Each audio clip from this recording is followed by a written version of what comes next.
SMA yang aku udah mulai tidur itu dengan ada pisau di bawah bantal. Udah mulai merasa harus harus mempertahankan diri gitu. Oke, ini kalau kejadian lagi, kalau orang itu masuk, udah, gue punya pisau. Udah sampai tahap itu.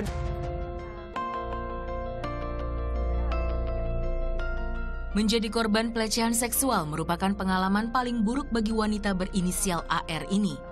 Aksi bejat dilakukan ayah tirinya dan berlangsung selama belasan tahun.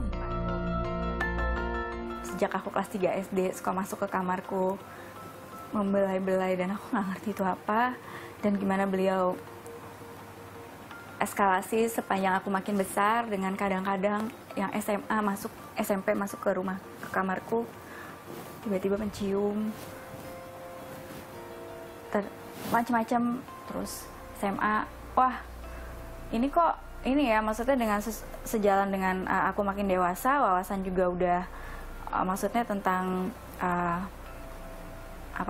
tentang batas pribadi, tentang jarak, jarak pribadi yang diperbolehkan, terus tentang bentuk-bentuk sentuhan, udah bisa mengidentifikasi sendiri, baru sadar, oh, I've been abused bertahun-tahun kayak gitu. AR sempat terpuruk pasca tragedi yang menimpanya. Krisis kepercayaan diri, dampak psikologis yang ia rasakan hingga sekarang. Untuk bangkit dari keterpurukan, ia harus rela meninggalkan keluarga untuk bisa memulai hidup baru. Aku ninggalin keluargaku, literally aku ninggalin keluargaku. Aku tetap kontak dengan mamaku, adik-adikku aku masih kontak, tapi aku udah nggak datang lagi. Lebaran aku udah nggak ada, ya karena aku nggak mau ketemu pelaku. Aku merasa secara kejiwaan aku lebih sehat setelah aku meninggalkan, bukan masalah meninggalkan keluarganya, tapi aku merasa aku sudah melakukan sesuatu untuk keluar dari masalahku.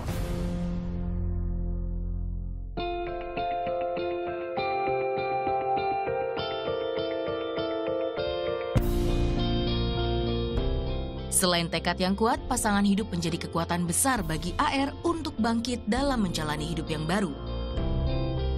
Kini ia aktif dalam sejumlah kegiatan sosial. Salah satunya membantu proses pemulihan korban kekerasan seksual di sebuah yayasan sosial.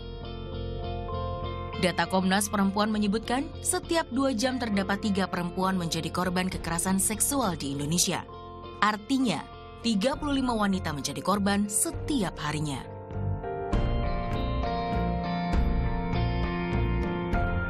Selain itu, kasus kekerasan terhadap perempuan dari tahun ke tahun terus meningkat.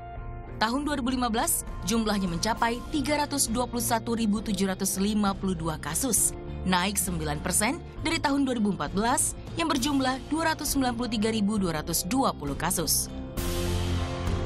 Angka itu belum termasuk jumlah kasus pelecehan dan kekerasan yang tidak diketahui atau terlapor. Rasa malu serta stigma negatif masyarakat menjadi satu alasan kekerasan seksual jarang terungkap ke publik. Yang membuat ini menjadi fenomena adalah karena yang kita lihat di lentera Indonesia, kebanyakan dari korban ini merasa ketika mereka keluar, mereka akan mendapatkan stigma dari masyarakat. Kemudian masyarakat akan mulai menyalahkan korban. Korban perkosaan bukan hanya perempuan, juga ada laki-laki. Tapi tentunya hal ini tidak terlalu terekspos karena banyak sekali perkataan atau pemikiran dari masyarakat yang akhirnya menyalahkan korban dan membuat korban untuk tidak mau melaporkan atau tidak mau bicara tentang kejadian yang dialaminya.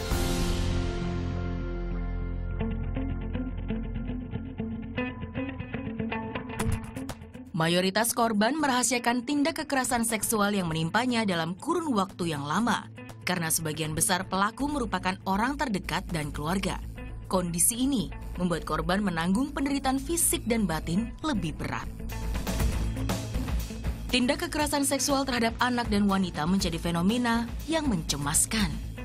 Kondisi ini diperkeruh oleh mekanisme hukum yang belum berpihak pada korban pelecehan dan kekerasan seksual.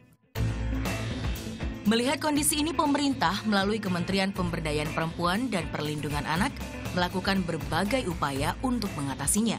Salah satunya dengan memberikan pelatihan aparat penegak hukum untuk meningkatkan respon tindakan bagi korban kekerasan seksual. Mengadakan pelatihan-pelatihan untuk aparat penegak hukum agar mempunyai persepsi yang sama bahwa anak adalah korban dan perlu dilindungi.